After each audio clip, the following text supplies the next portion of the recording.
term Ghana must go is quite loaded with painful history, especially for many Ghanaians. And this was the term that emerged from the corners of Nigeria, that's the street of Lagos, back in the 80s. Well, it's 2025, and another term, a reversed one, Nigeria must go, has since emerged. This time not, of course, from the street of Lagos, but from the street of Accra, Ghana. I say a warm welcome to you. This is Homo Politicus. You're live on Enterprise Television. Kingsley Bass is my name. Let's get into what is a major concern, a development that has sparked concern for a lot of Ghanaians as they took to the street, and indeed for Nigerians living in Ghana, as Ghanaians took to the streets demanding the expulsion of Nigerians from their country over claims ranging from rising crime, to economic dominance. And that with chilling placards and disturbing rhetoric, this protest is now being seen not just as a public outcry, but provocation with dangerous diplomatic undertones. And members of the Nigerian community in Ghana, they are speaking out against this, citing long-standing discrimination, targeted economic sabotage, and selective enforcement of laws that make their daily lives unbearable. And they warn that this latest protest risk tearing the already fragile fabric of West African unity. Well, let's talk about this today on Homo Politicus. It's a very sensitive one. Let's discuss what lies beneath this arising tension. Is it cultural misunderstanding? Is it economic rivalry? Or something far more sinister than that?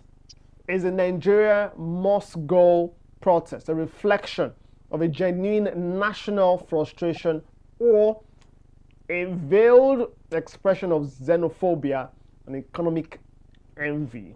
Is that the case? How should this matter be addressed from both sides? We do know that the Ghana, and that's the latest development as regards this, the Ghanaian president has since told the Nigerian president there is no room for xenophobia or xenophobic attacks in Ghana. We know too that the Minister of State for Foreign Affairs in Nigeria, Bianca Ojukwu, was in Ghana to have conversations and to discuss this development as well with Ghanaian authorities. I'm joined at this time on Homo Politicus by the political commentator and security consultant, High Chief Darlington Momo Umoru. A very good morning to you, and thank you so much for joining me. Thank you, Kingsley. My pleasure being here as usual. The topic you're raising this morning is a germane one, and it's very, very sensitive. Yeah. It has a lot of implications for both countries. It has economic implications. It has security implications. It also has social implications. And it also affects some of the ECOWAS agreements that has to do with, even that of the UN, but as it is a very sensitive one. Yeah. Let me leave it at that. Yeah. You come up with some of your questions. Yeah, I think a fine place to begin will be one of the questions posed while, introducing this conversation. And that would be, if you think that this Nigeria must go protest by Ghanaians, some Ghanaians, we must say, against Nigerians in Ghana, is a reflection of genuine national frustration. Or if you think that that's a veiled expression of xenophobia and that economic envy. For some persons, you know what they say about Nigerians, we know they carry last. Well, while in Nigeria it is Warri know they carry last. When we leave Nigeria, it is Nigerians know they carry last. And we are very industrious people, and wherever we find ourselves, we thrive, right? And it's been said sometimes that, we economically dominate wherever we go. Do you think that this is a genuine concern for many Ghanaians protesting this, or it is just born out of economic envy? It has nothing to do with economics. I thought you would have given a fair background into this to this matter. First off, it wasn't Nigeria that it wasn't um, uh, Nigeria that first. The Ghana Must Go team didn't first start with Nigeria. It started with Ghana at a point in time in their early part where they asked most foreigners to leave Ghana, and Nigerians were also affected. That was the first before Nigeria had their own version and asked Ghana to go when they were becoming constituting a lot of I'm struggling with my head not to use the choice of words that my heart is throwing at me. That happened, and then now, what actually happened now is not economics. It's not about the economy of Ghana. I'll give you a background into it. There's a certain Nigerian from the Igbo, extraction who called himself the Igbo of Ghana. I'm sure you met him in December. I gave an opportunity to you to meet with him. It was in that program my Elation magazine organized, precisely the Africa's Living Legend Awards, where legends in Africa were honored. He was one of those who was there at that event. Now, the bane of the Ghanaians is not about the economy. Recall that that stool has had a problem in Ghana amongst the Igbo extraction.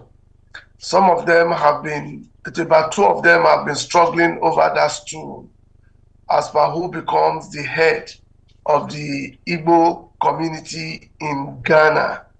We had a lot of them at that event, if you recall, in Ghana, where he was also honored amongst other great Nigerians across the African continent, including Nigeria.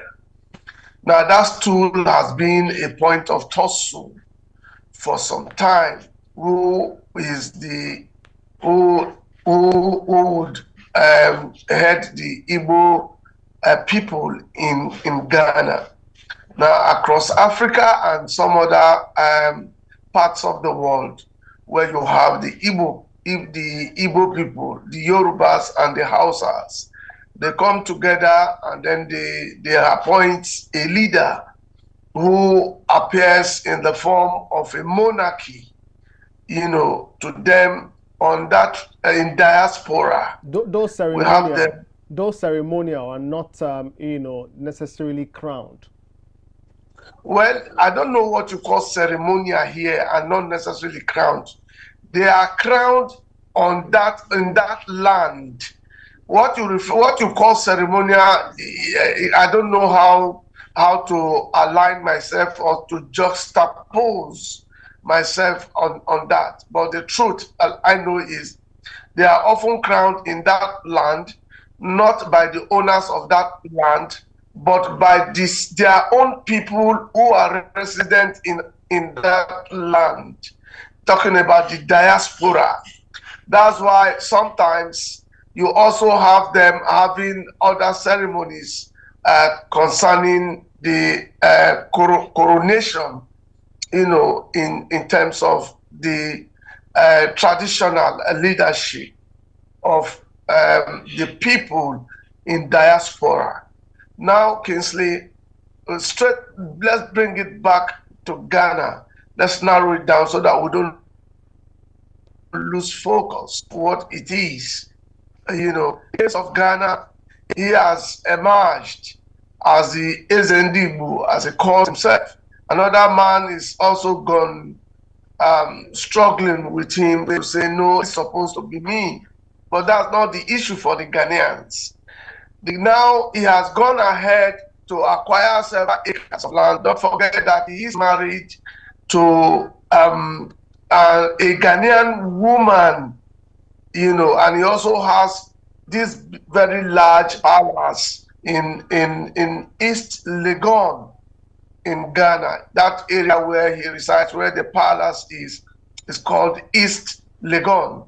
You know, I have been to that palace, and so you're talking with the right person this morning. And I have seen things for myself. I've seen the chiefs and all of that. But the Ghanaian problem as it is right now is that the man has acquired several acres of land in Ghana. He was not given those acres of land for free by the Ghanaians. And then he said he's building, he want to build, is he a Nigerian village now, Igbo village? An Igbo village, an Igbo community, yeah. Igbo community, you know, in that land. And, yeah, but he has since said, pardon me, High Chief, he has since said that there's a video that's emerged from his camp where he has said that, well, that was some dream back, you know, some years ago, which did not materialize, by the way, and that if you look at the picture at the time, he was younger than now. If you compare that, especially with his, you know, gray beards now and the rest. But I get the background you put there. You saying from this background? I've not really gotten to the bane. I thought you would have been patient for me to get to the bane. Bane. Because of time. I'm sorry. Yeah, because of time, High Chief. Yeah, because of course. Time, I think we have to get to the Bane, Kingsley. Yeah, it's important to do so. Ghanaians have said. Yes. The Ghanaians have said this all started with a blogger who did a video, okay, and spoke on the activities of the Eze Indigo in Ghana. Yeah. And then he talked about how all of that was going to affect the people of Ghana. And then two things he complained about. One, he said you cannot have a monarchy in Ghana when you already have a Ghanaian monarchy. Okay? And then he also talked about building a space for Biafra, like you want to start Biafra from Ghana and then take it to Nigeria. You know, these were his challenges, and these were the things he did say, Ghana and Kingsley, and this is what I see as some of the things that has, you know, blossomed now into the Ghanaian society. But one thing I must correct in what you were trying to say or do is that it has no relationship with xenophobic activities. They are merely saying that you cannot have a monarchy in a land where they already have a monarchy. Two, that you cannot start something and then indirectly want to start what they refer to as insecurity, build an army in the name of Biafra from that village, assemble them. Just to correct, I'm not sure. I mean, just to check and just to very quickly fact check that. Well, we are not aware about the Biafra part. We do know that, yes, of a fact, the Ndigbo did at some point in time, at one point in time, talk about having an Igbo community. He has now said that did not materialize. That didn't come to pass. But the Biafra part, we're not completely sure that he's pushing for that he has since pushed for that. Nobody said he's pushing for that. I've not said he's pushing for that. I think you should listen to me very well. You just said, High Chief Darlington, that... Yes. I said what was alleged by the blogger. A blogger started all of this. I don't know if you've seen that. All of this started with a blogger. Yes. All of this started, I'm telling you about what the blogger alleged. I'm not saying this is the truth. I am only trying to bring, educate the viewers about the history of all of this. It started with that blogger. That was what I said. Good. And I was merely quoting some of the things he alleged. Good. Yeah, again, just to set the record straight, that we do not know that, and that's the part I was putting forward. That said, do you think? I need to separate what your perspective is from what's the picture you're trying to paint from the perspective of the Ghanaians or this blogger. You saying that the reason or this protest, this Nigeria Must Go protest, is justified.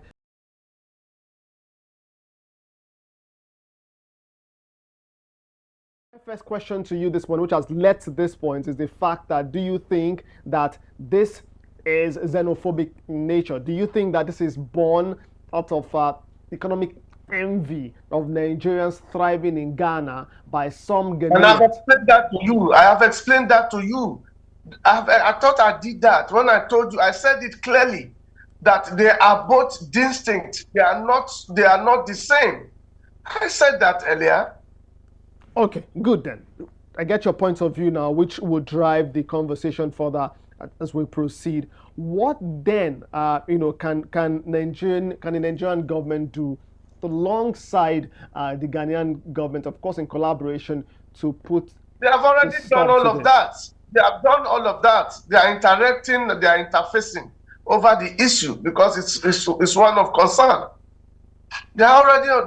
You said that they have all the presidents have talked, and then the foreign ministers have also talked. So they are jojoring over how to get over it. That's the solution. All right, fantastic. We need to go on a short break now. When we get back from this, we would continue the conversation and expand things even further. It's Homo Politicus. This is Enterprise Television, Kingsley Bassisman, and we're discussing this cross-border strain.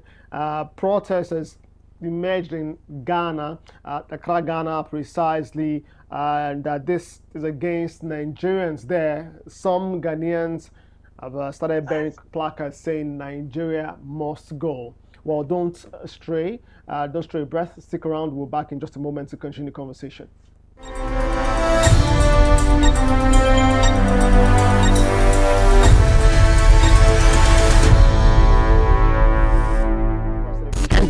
Kingsley Bassisman. We're talking a cross-border strain. We're talking the protest in Ghana against Nigerians. Some Ghanaians protesting against Nigerians, and they want Nigerians to leave their land.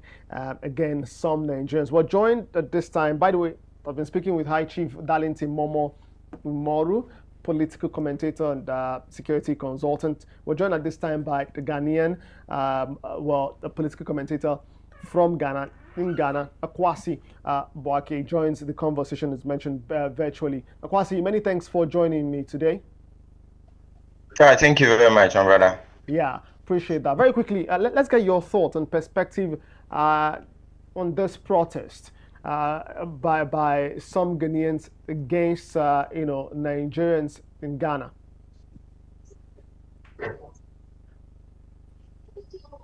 Okay, so a quick one. Personally, I have lived with Nigerians when I was growing up. Far as Kumasi, not even in Accra, right? In Kumasi, years back, if I remember, talking about the year 2001, 2002, coming down there, I lived with the Igbos who were selling spare parts in Kumasi those days.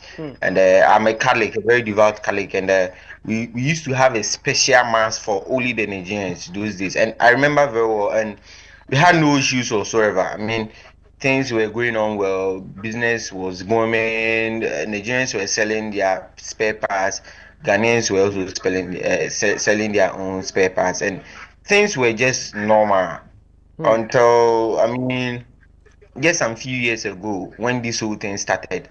If I remember, I think the first time I saw this type of protest, that is, if my memory serves me right, is around 2019 and 2018.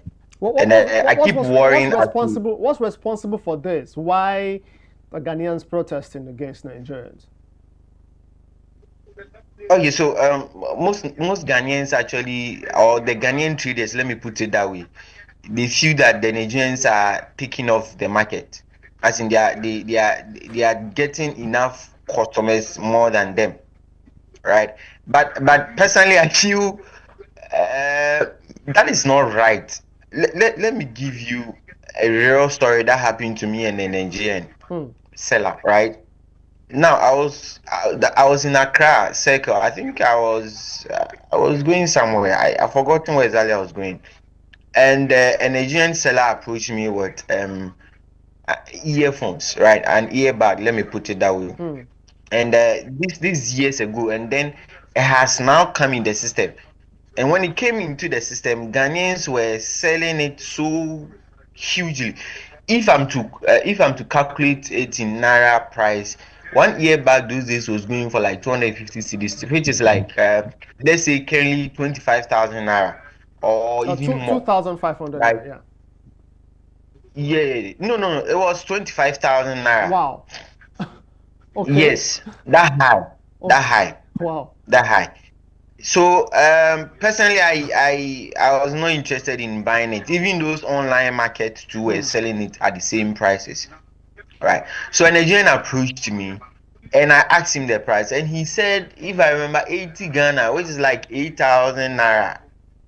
So I told him that if he could reduce it further, I will buy it. Then he said I should bring it like 70 cedis, which is like 7,000, right? And I bought it there and then. Wow. And I've used that earbud from that time. That was in I think 2020 or either 2021. So now it has no spot. So it's not as if he sold me inferior good. He actually sold me an original earbud for that amount. For cheaper. A Ghanaian was ready to sell. Yes, a Ghanaian was ready to sell it to me for 250 cedis. But Nigerian sold it for me for just 70 cedis. So you see, once it happened, yes, most Ghanaians will now troop to that person's and go and buy the person's goods. You understand? Personally, I took his contact and I've linked a lot of people to him. Right? Now the Ghanaians feel threatened that, okay, if this is what the Nigerians are going to do, Ghanaians are not buying our things. So let's just sack the Nigerians. And there is this sort of hypocrisy in there, in that you sit down as Ghanaians and criticize South Africans for being xenophobic. But you yourself, this action too is also xenophobic. So we can't live in a society where everybody feels that I want to sell this for this amount and all that. I mean, it trickles down to the kind of businesses Ghanaians even do. In that, at the time now, if I am a Ghanaian farmer, I've harvested some product from my farm and I want to sell in the market. Nobody would want to buy it unless I see the market queen. And the market queen will now determine that, okay, you brought your product, but we are doing the pricing for you. I mean, you don't even know how much went into producing these foods or farming products, but you want to determine the price for me. Right, so this whole thing is a little bit difficult for most of Ghanaians. Kwasi, just before, because we have started this conversation sometime before you join the conversation, we need to begin to wrap very quickly. Before we return to High Chief Darlington Momoru, a political commentator in Nigeria and security consultant, just very quickly, there are thoughts and perspectives that this too, or the ceremonial Ndigbo's too in Ghana is partly responsible for this protest. As a matter of fact, some people say that is what is really responsible for this protest. Is that true from your point of view?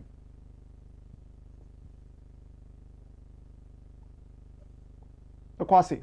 Yeah, come again with the question. You said which one is true in my... Some people believe that the stool, the ceremonial stool of the Ndigbo in Ghana and the recent video by the blogger is what's responsible for this.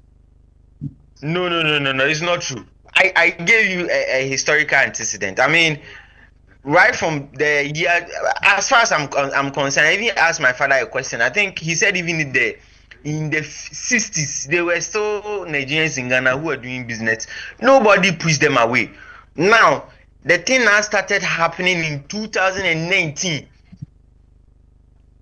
And in that 2019, we didn't have this chieftaincy issue. Our friend, the Igbo man who said he wanted to build a village, we didn't have any issue whatsoever. There was nothing. Ghana and Nigeria were living quiet, safely. Nothing had happened. You get it? So this is more or less like an old thing, because the previous government said, oh, they'll work on it. And the traders felt, oh, they've not worked on it. There's a new government. Let's now bring it back. All right. You understand? Yeah. So it's more or less like, okay, it's just a coincidence, but it's far from this whole Igbo kinship stuff. Okay, let's turn to High Chief Darlington Momo. How do you respond to this? Nothing. How do I respond to it? He's a Ghanaian, and he has told you that. Because I don't know how to respond to it, so that I don't say to him I'm saying, what's your thoughts, considering where we have started the conversation, where you dropped, where we landed before he joined the conversation?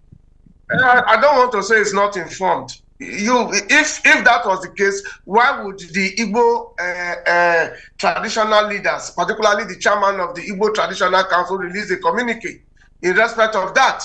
Why would the Obi of Onitsha also join in making a statement in respect of that? Why would the Nigerians in that place make statements in respect of that? So what do you want me to say? That is uninformed about it, that is in Ghana, that because he's a Ghanaian, he has a grasp of all of it. I don't know what to tell you, Kingsley. I don't want to join issues with... I've told you the much I know as a journalist, as somebody who has followed the trend. I've been speaking with Nigerians in Ghana. I've spoken with the PRO of NIDO in Ghana concerning this matter. I've talked with a Ghanaian, Harun, in Ghana concerning this matter. So I don't know where his own is coming from. So let's take his own. That's all I'll tell you. He has shared his perspective, and he says this is I've also shared my own perspective. Economic. Yes, and that's exactly just before we wrap, the conversation. Kwasi, I'd like to get your final thought. High Chief Darlington Momo believes this is stemming from the activities of the Igbo, kingship stool, which has been said to be purely ceremonial. Just like to get your final thought on that before we wrap. Okay, so a quick one. The truth of the matter is, factually, this whole we are sacking Ghanaians, they are taking over. It started way back 2019, as far as I'm concerned. It's not now. So it's not the Igbo kingship that has erupted it. People feel there's a new government, and you know this new government came. They are doing a lot of stuff. Once you protest, he listens and he would attend to it. So people feel, okay, if there's a new government, why not we bring it up again? Is this a sheer coincidence that it happened like the Igbo kingship issue came, and this whole issue has also cropped up? As a matter of fact, as far as I'm concerned, the Igbo community, including the Igbo king, they went to see the foreign affairs ministry, and the foreign affairs ministry claims the man, as in the Igbo chief, has apologized. So if there's an apology, what then is there again, right? These are factual reports that we are reading. As far as I'm concerned. Why should the Igbo king? Why are you now saying the Igbo king went to apologize over an issue that does not concern him? I don't understand. Kingsley, please. I think I have to run now. All right, we've got to why should maybe I could show you news items of people. Why are we getting it wrong? Maybe later I could show you news items on all these things. Probably what I'm saying is not right in your eyes. But I have news items that indicates that indeed there was an apology from. In fact, it was the Foreign Affairs Ministry of Ghana that said it. Why should he apologize? That's the question I'm asking. Why should there be an apology? Then you are saying it's completely out of what is on ground. Why should there be an apology? I don't know how to reconcile all of that.